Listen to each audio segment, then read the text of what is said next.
I won't go deeply, but there is something interesting. Remember this equation of motion, n times epsilon ijk xj xk dot divided by I think you know this equation. Okay, there is something, this n is E times G, okay, where E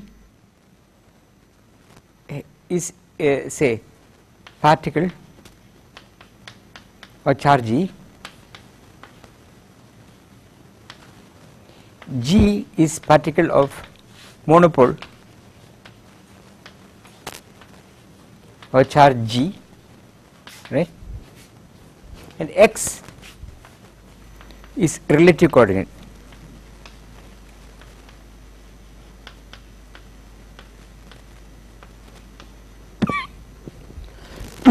And this n is quantized. Okay, so n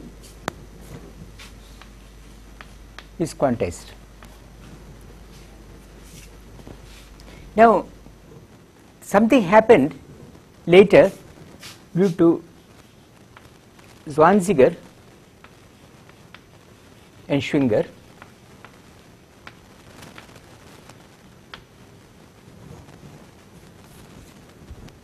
where they talked about dyons. I will tell you why I am talking about dyons. So here you have E1 G1, so a particle has both electric and magnetic charges, and another one with E2 G2. Okay. In this case, the force here, okay, for E1 G, this equation, okay, RHS of 1, okay, for say E1 G2 is going to be equal to this is going to be equal to, I given n, so it's going to be E1 G2 divided by whatever it is, E1 G2 times dot dot dot dot, right, the Eg over 4 pi.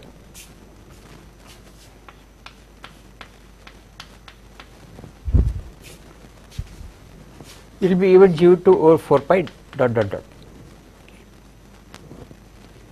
For 2, okay, it will be E2 G1 over 4 pi, okay, because it is between this and that, but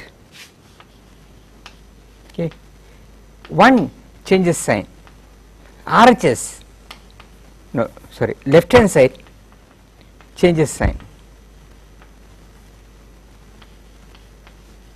because the relative coordinate has flipped in sign, right. So what happens is, implying that m xi double dot, where x, this is the relative coordinate between this and this, okay, is equal to E1 G2 minus E2 G1 over 4 pi times dot dot dot dot. Okay. So this is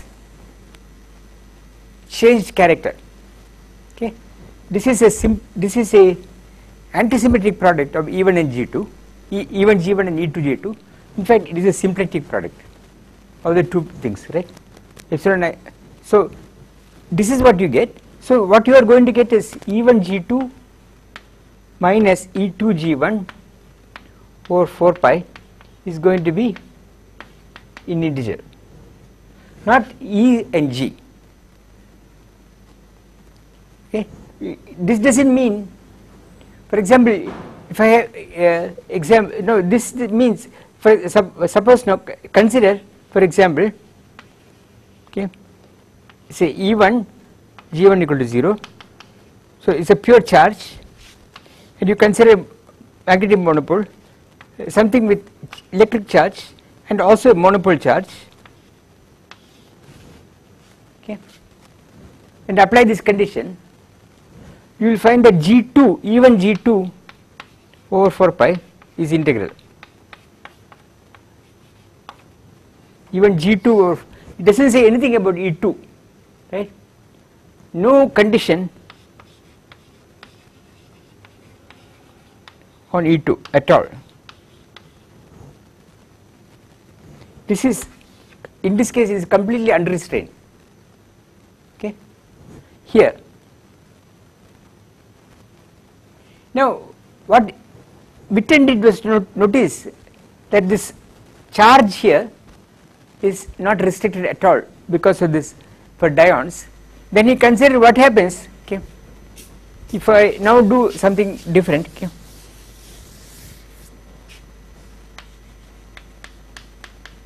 So suppose I have this condition here, okay, assume this, okay. So assume, okay, there is a pure charge,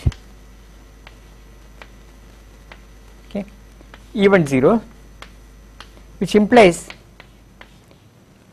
G1, G2, E2, okay, where no, I should be careful, E2, G2, where G2 is quantized.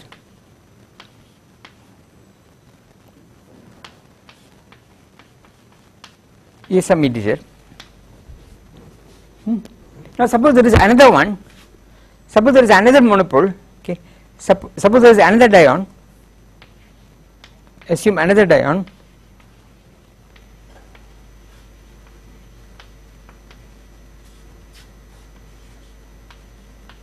okay, with E1 prime and G2.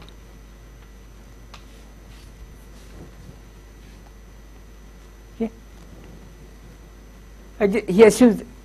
Now what happens between these? So between these you will find that E1 minus E2, E1 prime, what am I saying? This should be E2, sorry, I am writing too fast, okay. This should be E2, this is E2 prime. So you get E2 minus E2 prime, right, between these two, okay. E2 G2 minus G2 E2 prime, okay. So it is G2 over 4 pi is quantized,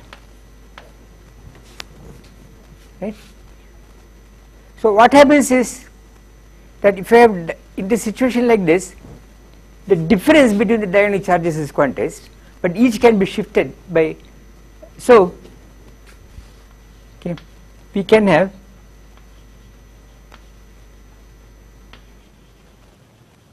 E2, okay, some integer, E2 is some E2 0 plus some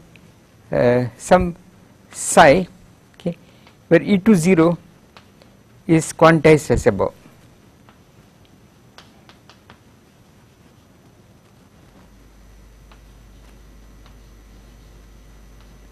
And psi is a common universal factor, okay. So you could have dions of fractional charge. So this is the thing about Witten's dions of fractional charge.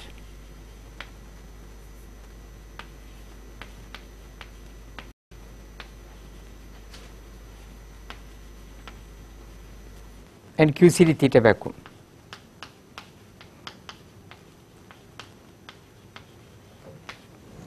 Okay. He argues that this situation is actually comes about if you go into QCD, okay, in the case of theta, in the I shouldn't say theta charge, okay, in presence of theta vacua. I have not talked about it. That is, if you take the ad hoc monopole model and go to theta vacua with some which I have not talked about, he argues that the dions in that model, that is a ad hoc Polyakov model, but with charge also, you will find that the charge is not quantized, but it has a non-quantized part which depends on this the angle theta. which defines the vacuum. Okay. So I want to draw your attention to this result, okay, that the quantization condition changes if you have dyons, okay, which was known already to Zwanziger and Schwinger, but it has this consequence, and I think that the existence of the symplectic product, okay, if I take this vector, what you are finding is this kind of thing, qi q prime j is z, right, where epsilon is the antisymmetric symbol, right? This epsilon is 0 1 minus 1 0, right? This is what we are finding. I think that this is very strongly related to the Goddard-Noyes-Olive duality, which you might have heard about. I will just mention it. There is this fact that there is electric and magnetic groups. Okay? There is an old conjecture due to Goddard, Olive, and Noyes, and Monthorner and Olive, which is believed to be realized in some particular supersymmetric models, okay, n equal to 4 supersymmetry, and recently, I mean 10 years, it has also connected to all this business about Langland's program. Okay. So this my mind is not clear on how this gets related to that, but it looks very much probable, okay, to me. Let me see. Okay. So if you have questions, please ask. Okay. There is something to be done, to be understood, but I want to now to look at the abelian Chern-Simons theory.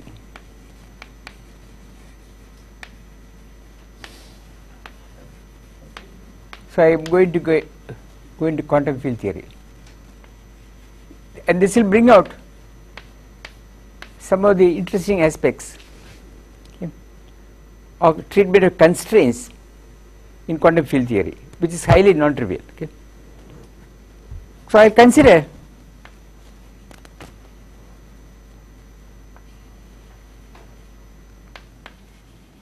abelian, let me call it Chern-Simons. Okay. So it is, you may remember that the action is the following. I think is k, this is some overall constant times, okay, d cubed x, okay, epsilon ijk, ai ijk, ai aj d ai dj ak, right. I am working in 3 dimensions, and I will deliberately use a topology del cross r. That is, I will not consider all of space. So the spatial slice will be a disk.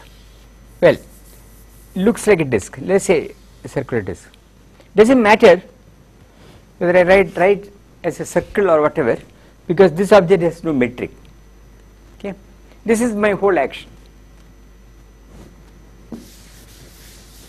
Now I want to know how to quantize this system, okay, and we will see that let me just get the factors right. Yeah, that this story is not trivial. Okay. We will see that the treatment of the constraints here in this problem is quite non-trivial, and I want to show you how it goes. Okay. Now look at the action. Yes, it is k over 4 pi times what, d cubed x times, first there is a a0 term, okay. Huh? Can I make a comment about your comment? Yeah. So if you take some accessible order, Uh. accessible order, It is invariant. Yes, invariant. I know. And then quantization implies that the group is broken up as a Z. Yes. It's simply the S-duality. Yes. So it looks like, yeah, it is. I completely agree with you. Okay, but One of the S-duality invariants. I don't know if there are more. I do not know. But what I was trying to understand is, if you go back, which I did just this morning also, to Goddard-Olive noise problem, they write down the general quantization condition in a slightly different way. You see what? They get the quantization condition as a statement that there is some charge vector beta, as many as the rank of the Lie group. Okay. Then they are writing beta I times the Cartan generators. These are the Cartan generators, and there is a condition like this one exponentiated is 1 in the group. Okay. Yeah. So actually, this thing is evaluated. So let me, yeah, this thing is evaluated in the adjoint representation. Now this they call charge,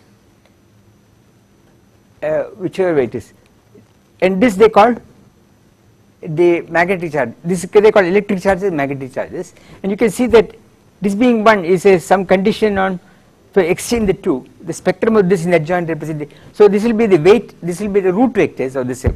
This will be the weight vectors. If you exchange them, nothing happens. Okay. This statement I am unable to put properly here. I know that the right G over H you get here has the form of a symplectic manifold. Is a Kähler manifold. You can easily show is Kähler, and it has a symplectic form. But I don't know, understand what is the relation of their statements to this statement. But I believe there is, and it is called Langlands duality. It is related to this Langlands duality. Okay. So we will be deeply entering this number theory problems, which I thought would be fascinating, but I got stuck.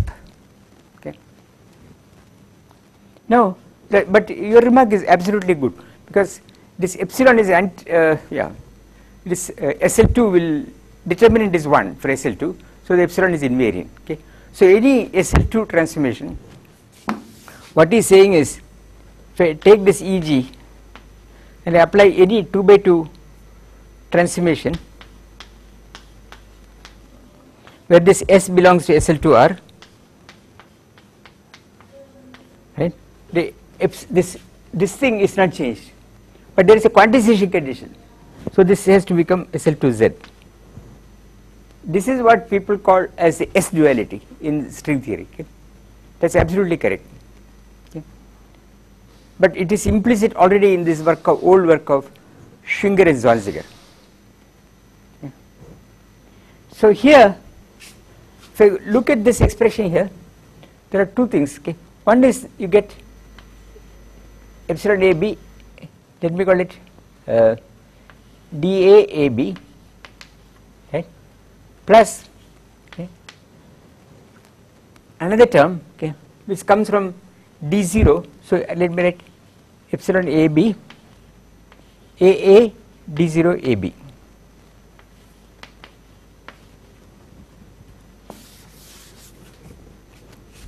I am just splitting the equation. Now you can see from here by inspection that we get first, the way it is written, A0 has no canonical momentum. Okay. So what happens as in the Gauss law case, by inspection, okay, that you get constraint. This one, epsilon AB, A and B are running over 1 and 2, DAAB is weakly 0. Okay. Furthermore, from this equation here you will find is like PDQ, right? PDQ. So from here, and there are two terms, so immediately you get Poisson bracket of AA of X, AB of Y is equal to, I think it's K over 2 pi, I'll check it, the Poisson bracket epsilon AB times delta 2 of xy, okay, at equal times.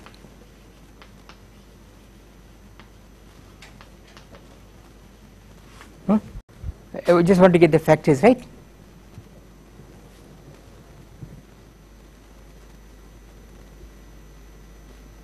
There should be 2 pi over k. It has to be inverted because we want, I must absorb this factor in one of the a's because p dq, okay. So this is p dq minus q dp, so there is a factor 2, okay. So I have fixed all that, okay, and this is a commutation relation at equal times, okay. So the system consists only of this. The equations of motion will give you nothing because with Legendre transform you will get it weakly 0. I can do the analysis, but the point is when I Legendre transform this will give nothing because it is p dq, first order in time, okay. Whereas this one which is like a potential is 0. So the whole thing is, if you just Legendre transform you will get 0, okay, except for the constraint. Now is this problem, now what is the non-triviality of this problem? Let me go back to this 1 and 2, okay. Now we see that from 2 already, so in quantum theory, let me look at quantum theory or Poisson, well,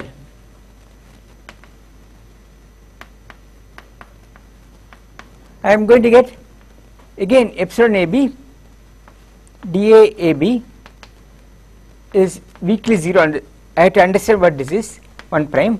Then I am going to get this actual bracket AA of x, AB of y is going to be I 2 pi over k epsilon AB delta 2 of xy, okay. Now 1 prime, so this is 2 prime. 1 prime already has a problem because from 2 prime shows that this A in any, like in any quantum field theory, AA are not operators.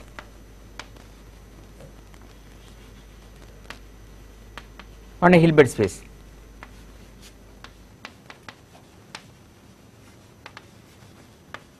C RHS, okay. There is a delta function here.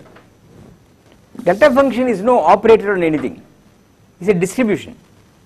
So it is an operator value distribution, okay. That is, so it is an operator valued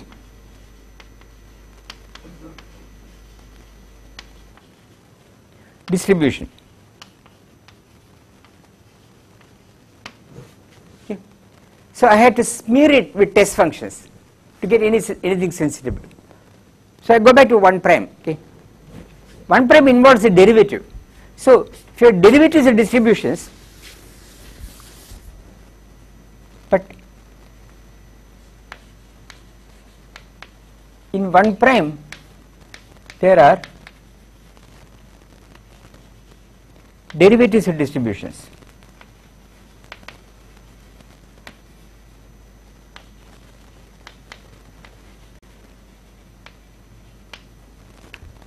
Right?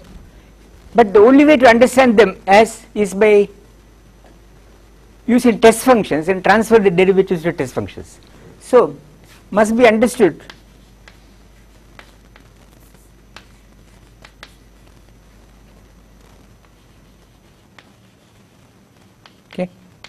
by smearing with test functions and partially degrading.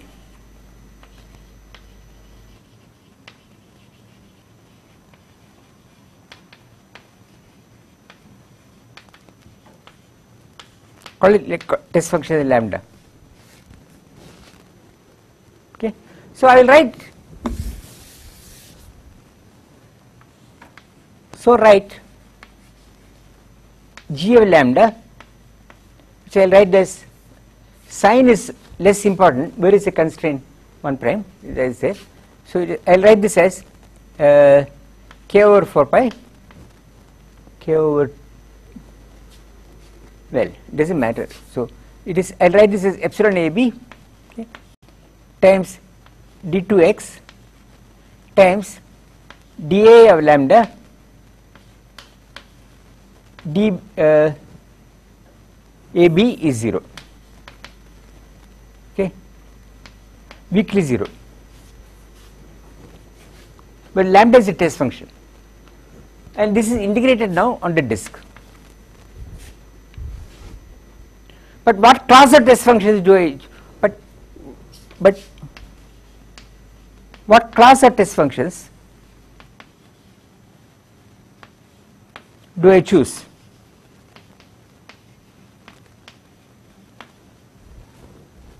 Okay, it's not clear a priori. Okay. So, but let me assume now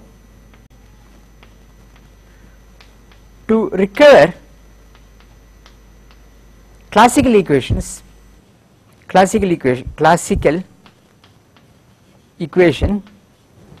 which I will call this one, this epsilon ab dA ab equal to 0. I should be able to, if I treat this for a minute as classical equation, not in classical physics, not as generator of canonical transformations, but as just an ordinary function, we require immediately is very we will see that require lambda on the boundary is 0. Okay. People doing Poisson bracket will get this condition by requiring what they call differentiability of constraints. Okay. That is, if you vary the constraint with regard to the potentials, okay, you should get no boundary terms. Okay. So they will. Where you go? There is some, yeah. I am trying to see how I see it here.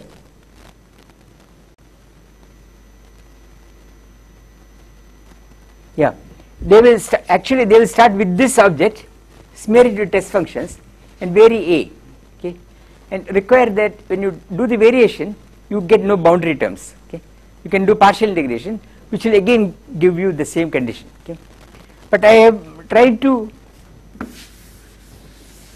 use purely operatorial statements. I tried, and I end up with this one. Okay, so the Gauss law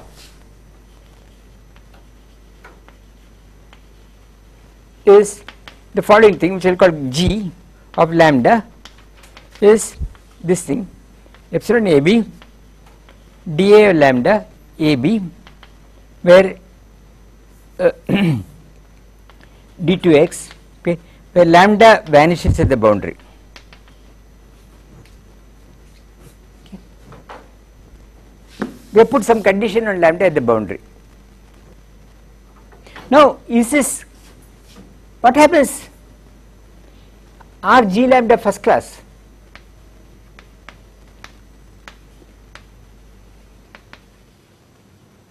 That is to say, is it true that G of lambda 1, G of lambda 2, what happens to this? Okay. Do they close? Let us see what happens. Is epsilon ab, okay, dA lambda, okay, I am commuting, okay, so ab, then I will get d epsilon cd, dc of call this lambda 1, call this lambda 2, ad, and I am commuting.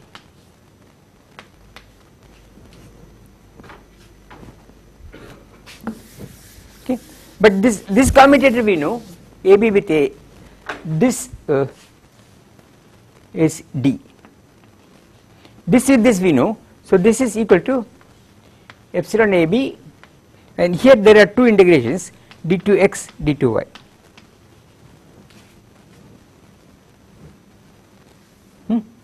This is x and there is, say one of them is x and the other is y. So it is epsilon AB dA of lambda 1 of x, epsilon CD dC lambda 2 of y, epsilon lambda 2 of y, then between these epsilon BD delta 2 xy and d2x d2y.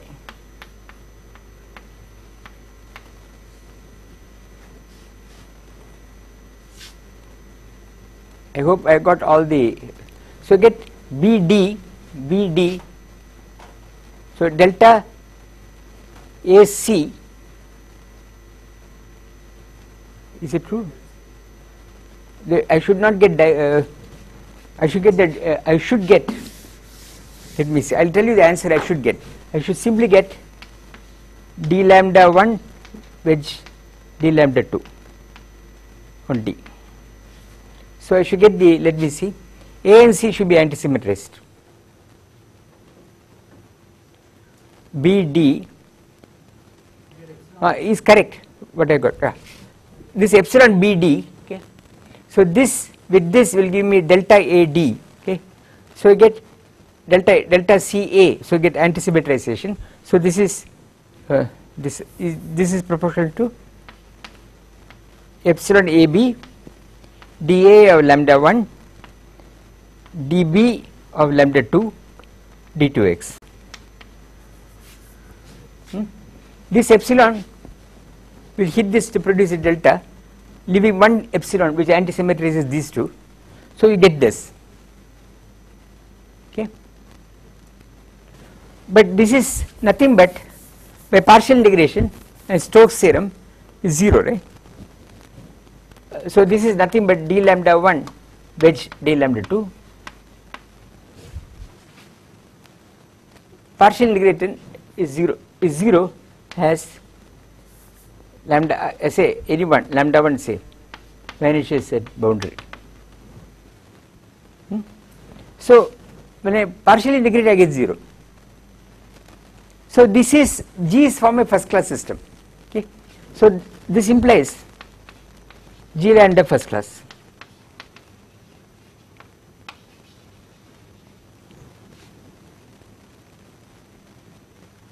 Okay.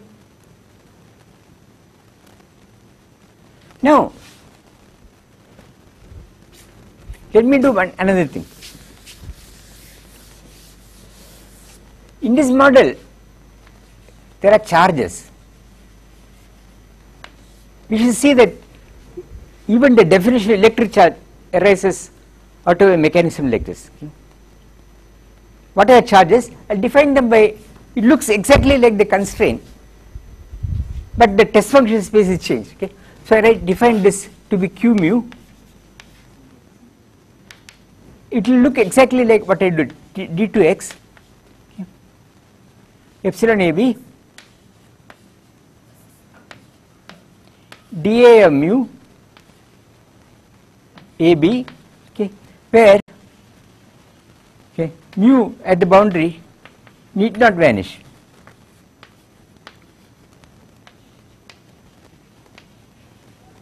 May vanish, need not vanish.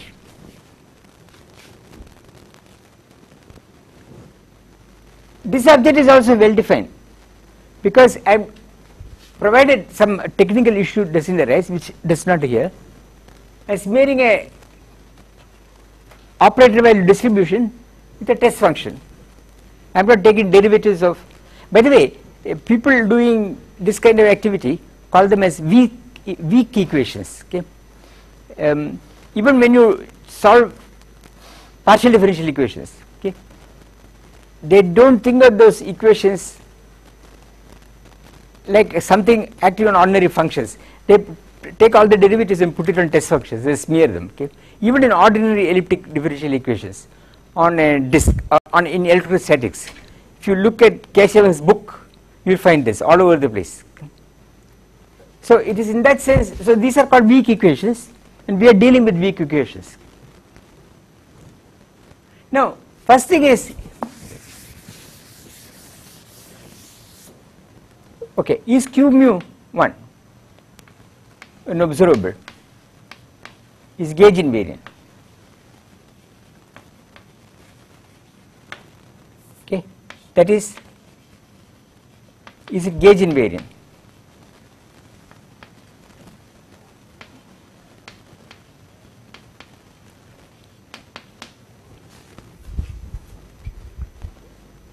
So for that we have to check whether Q mu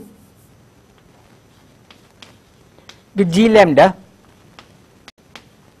I have to commute. That for that I can use this formula. Okay. Until now I have not used any partial integration, so I'll get up to i's. Okay. Actually there's some I. I'm going to get epsilon AB, okay, dA of mu, dB of lambda, okay, d2x from above. I think I k over 2 pi and so on, 2 pi over k.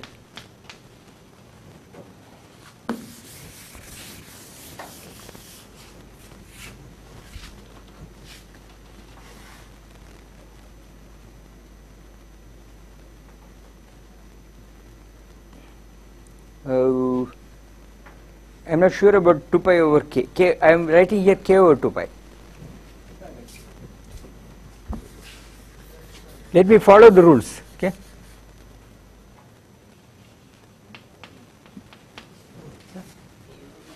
Sorry?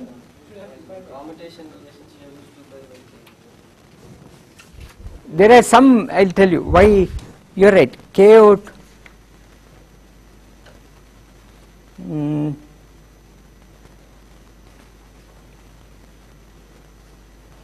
I know the reason is in the constraint, in the definition there is a q over, here there is a k over 2 pi, okay, and G has another k over 2 pi, that cancels this, okay. So this is another k over 2 pi in the definition, okay.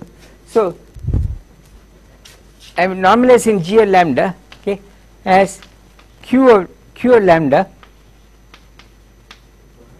Well, the way I write like this, so there is a 2 k over 2 pi. This is for purely convention. Now this is 0, okay, because lambda vanishes the boundary, okay. So it is first class. So yes, it is.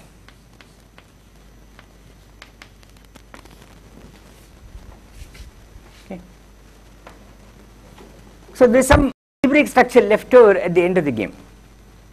What is it? Okay. It's gauge invariant. There is no difference here. I mean, we don't know that all first class constraints are gauge transformations. In this case, yes. So in this case there is no problem. But we don't know, I don't know, that all first class constraints generate gauge transformations.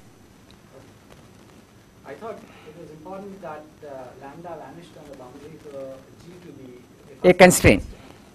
Since mu doesn't have to vanish. No. Q of mu doesn't have to vanish. No. So it's an observable. It is an observable. Is it non-trivial? We have to understand. Okay. Now, Q mu is an edge observable.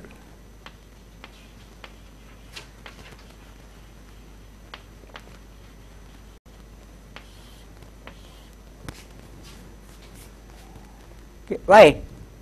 For if two test functions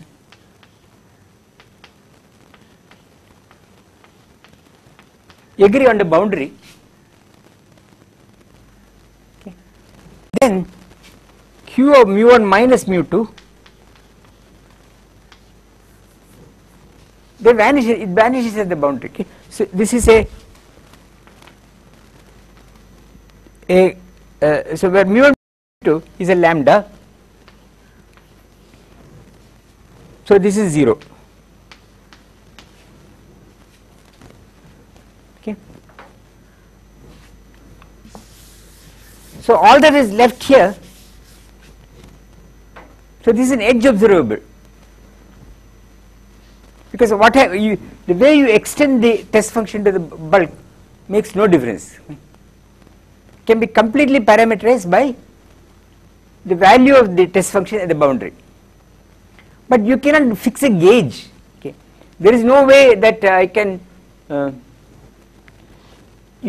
So what you have got is the equivalence class of all mu's modulo functions will vanish at the boundary. What is that quotient? The quotient is not. How will you take a quotient? That equivalence class you cannot. There is no section in that equivalence class. Namely, take all functions. So if you take, this is like saying the following. Suppose I have some region, a space. You take all functions on the space, okay, and take all functions which vanish at a point. Okay. What is the quotient of all functions on space modulo all functions at that point? Okay.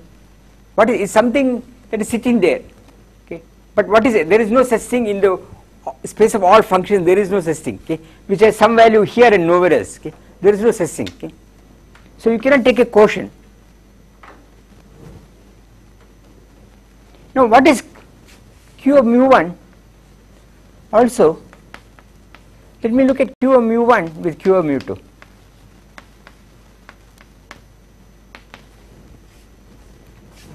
We have this master formula again.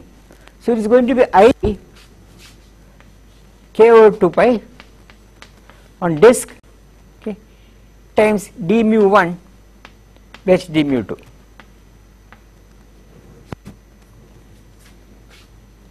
But it is no longer 0, because this is equal to I k over 2 pi of mu1 h d mu2, right, mu1 d mu2. Okay, it's not 0 always.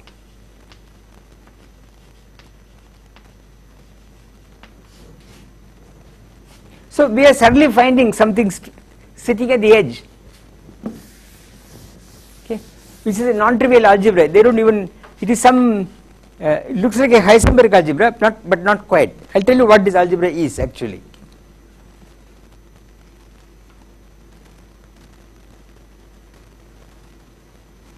Yeah. So what is this algebra? So question is, what is this algebra? Call it alpha. What is alpha?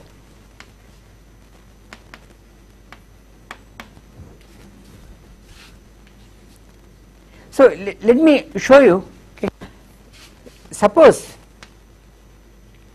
on boundary,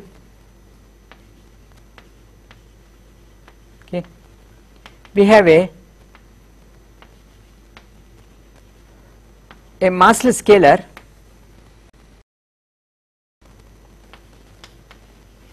field phi, okay, and this canonical conjugate and this momentum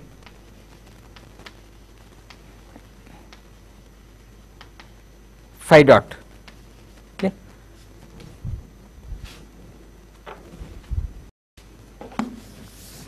So I am assuming that at the boundary, just I want to see how to get a representation of this theory.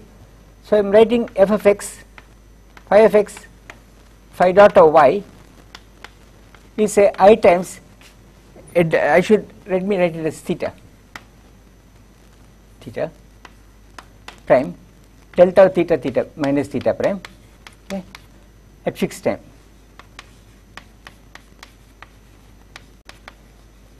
Where I have parameterized the boundary with an angle. Okay. This is a massless scalar field. This is a commutation relation of a massless scalar field. Now, let me consider right or left movers.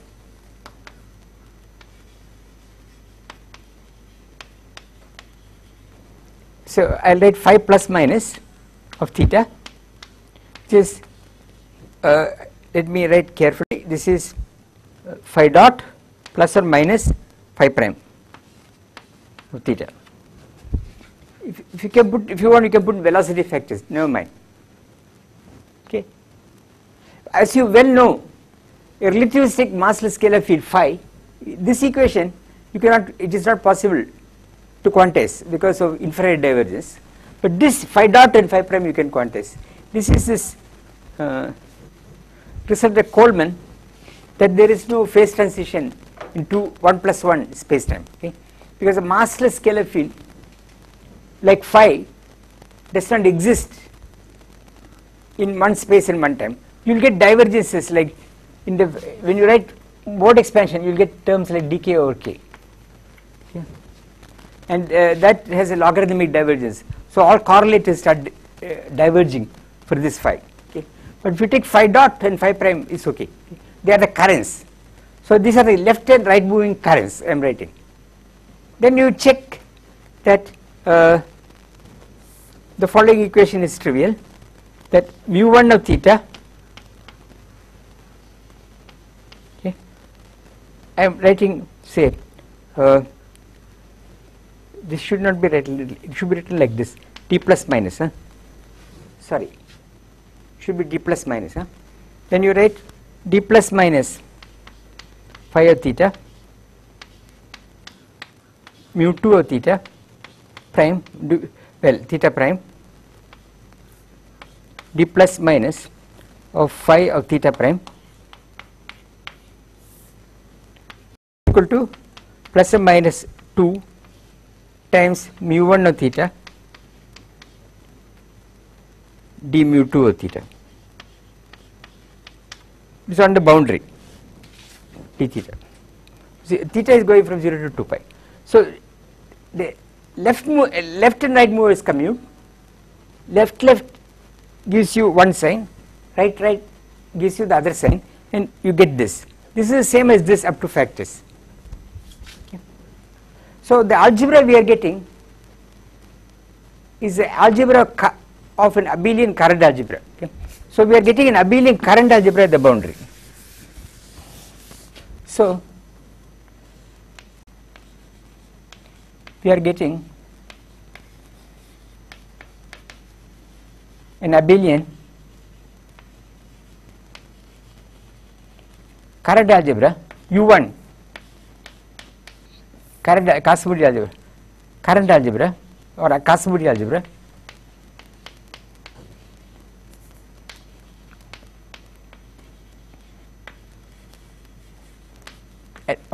on the disk. Okay. That is all that is left. The representation theory of this system, okay, is a representation theory of this massless particle, and there are some fluctuations going on at the edge. Okay, and these are the fluctuations. These are used to describe Hall effect, quantum Hall effect.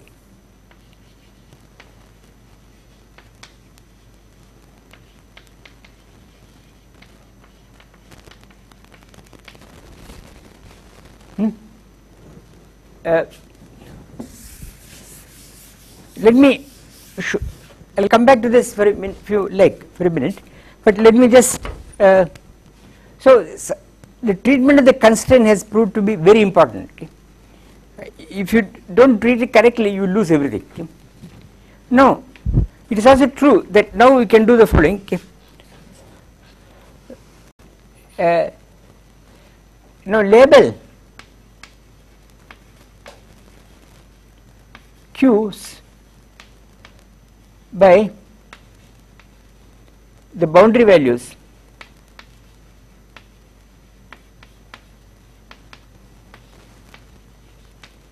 of its test functions.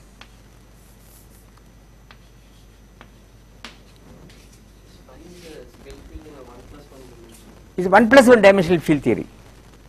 It's sitting in the edge.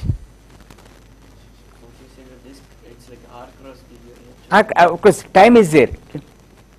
time is also there. If I had done this same calculation by putting in the non-abelian Chern-Simons, you would get the full Cosmodee algebra of the SUN or whatever it is along with the central term, because what we are getting here is exactly the central term.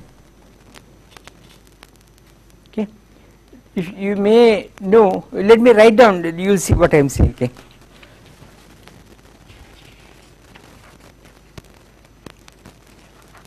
So let me write the following. Okay. So then you find set Qn as Q for the test function exponential I n theta. The way you extend this in the bulk is immaterial, you do what you like, because there are 0 quantum states by the constraint. Okay. So I can label the modes purely by the boundary values, and since I have chosen a boundary which looks like a circle, diffeomorphic to a circle, I can use the Fourier modes. Okay. And I can calculate this commutators Q and Qm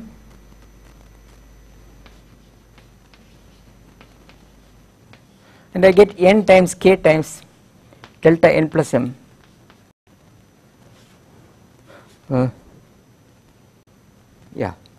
k is in the delta n plus m 0. Okay. This is the same equation I wrote. Okay. You remember I wrote mu 2, this equation here. Okay.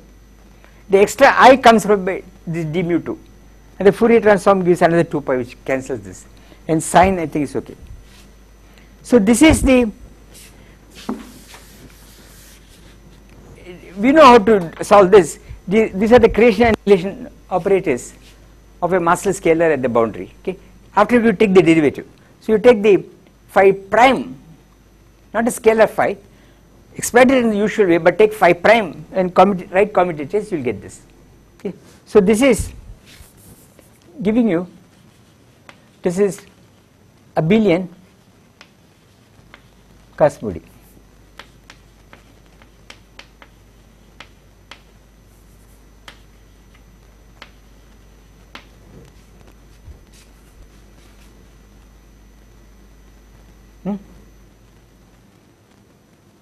Now, once I come up to this, okay, one can now start elaborating on this much more. Okay. For example, you can do have a Virasoro construction in this framework. Okay. Can I write the diffeomorphism generators using this? Can I write vertical generators? You can have, there's a whole bunch of things which people do who do Cosmodee, and it turns out that you can do all that. Okay. And this part we did long ago, and you can look at it. Okay. But what I want to do now is to sidestep this problem, okay, and apply it, these ideas, to, let's say, to ED 3 plus 1.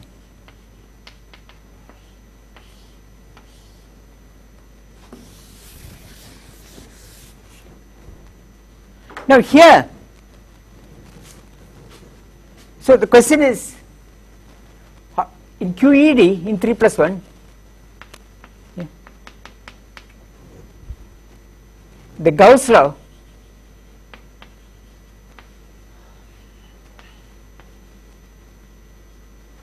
is a constraint.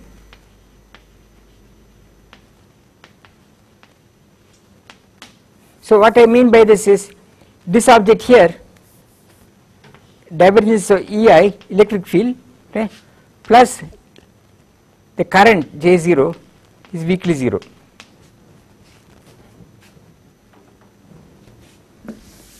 Where E is electric field, J0 is a current. But again the problem arises, in quantum theory we have to write this in terms of test functions. Okay. interpreting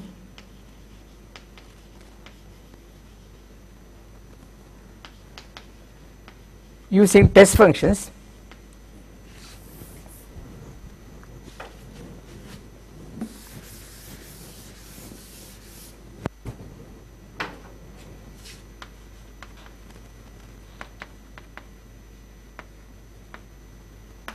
again, because E's are not operators, they are distributions, okay, operator value distributions. So I will write Gauss law in a different way, minus di of lambda ai ei plus lambda j0, and this is weakly 0, provided lambda at the boundary, okay, at infinity, lambda goes to 0 as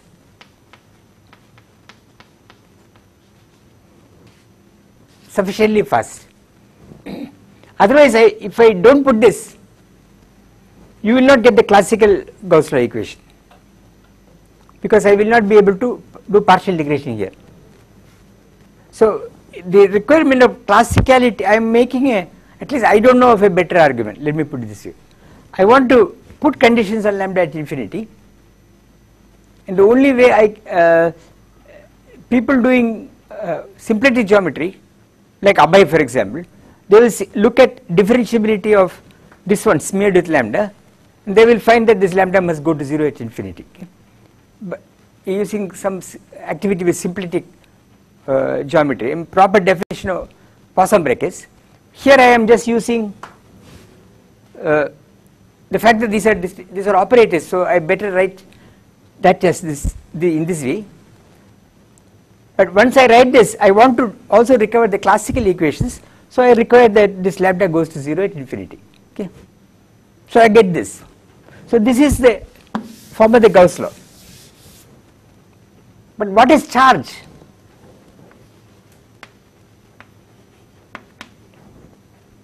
Charge again is, it is q mu, but it looks exactly the same. Okay, it is exactly the minus di mu ei plus mu j0, right? Mu at infinity, okay, say normally we take mu goes to constant at infinity.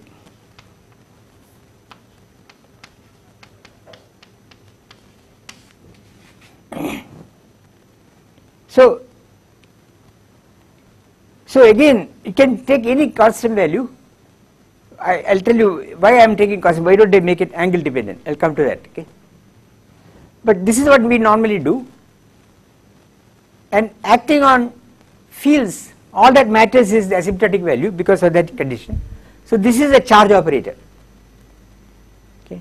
You can check easily that Q commutes at G. Okay. Okay. In this case, Q mu G lambda is actually weakly 0. Okay. And in this case also Q mu, the abelian case Q mu prime is weakly 0, is 0. Because it is, in the non-abelian case you will get the non-abelian algebra. If you start putting topological terms in your action, you will start getting things here in this commutator. So this is your charge situation. Okay. Now in the literature you find people writing making big confusion by taking this equation and writing charge as E dot ds at infinity. E dot ds at infinity has no meaning in quantum theory because you cannot commute it with anything. Okay. It's not an operator on anything. Okay. So this mixture of classical and quantum ideas, in my opinion, can only lead to big masala. Okay. But this I think is the correct way, okay, of doing this. Okay. This is what you find in the certain of the literature. Okay. So now I want to say finally today's thing that the same thing happens in quantum gravity.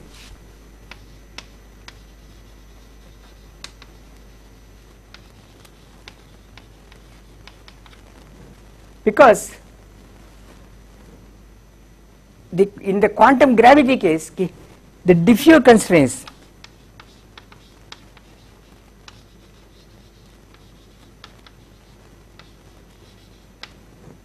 I won't write the test functions vanish at infinity, okay, same.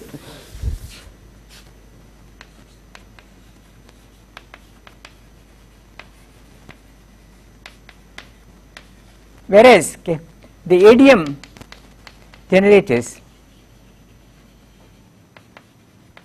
these are the ones which generate the Poincare group, do not test functions do not go to 0 at infinity. So depending on the test function you choose, you can generate the full Poincare group, okay, rotations, everything you can generate, and these are the ones which people talk about when they talk about the mass of the black hole, okay, using the ADM formula. It is not a diffuse motion constraint, okay, but this is sitting at infinity, just like the charge is a super selection operator. Charge is not a part of the local observables, just like those things are not part of the local observables, okay. So I finished. If I choose, well, there is a story.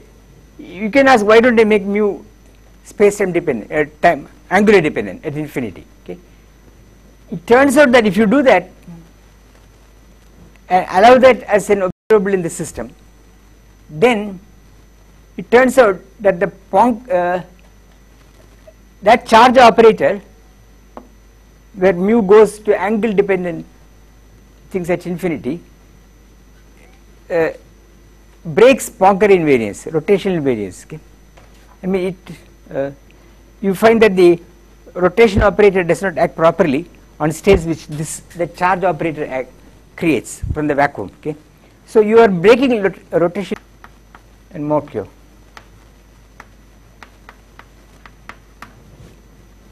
who have checked that in the presence of infrared divergences, infrared effects, Poincare group is in fact broken, okay. That is, you cannot implement them on the states associated to this huge number of infrared photons, and this appears to be a way of creating those states.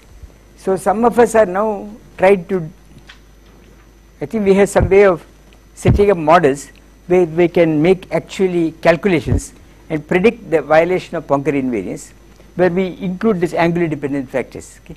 But the setup is there, but we have not had time to do the computations, okay.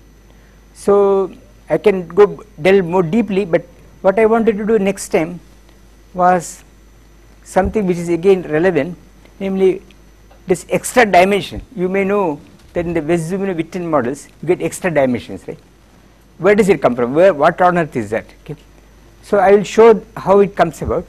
It has a very simple physical origin, very simple mathematical origin, and I will show you and how the calculations can be done there, okay.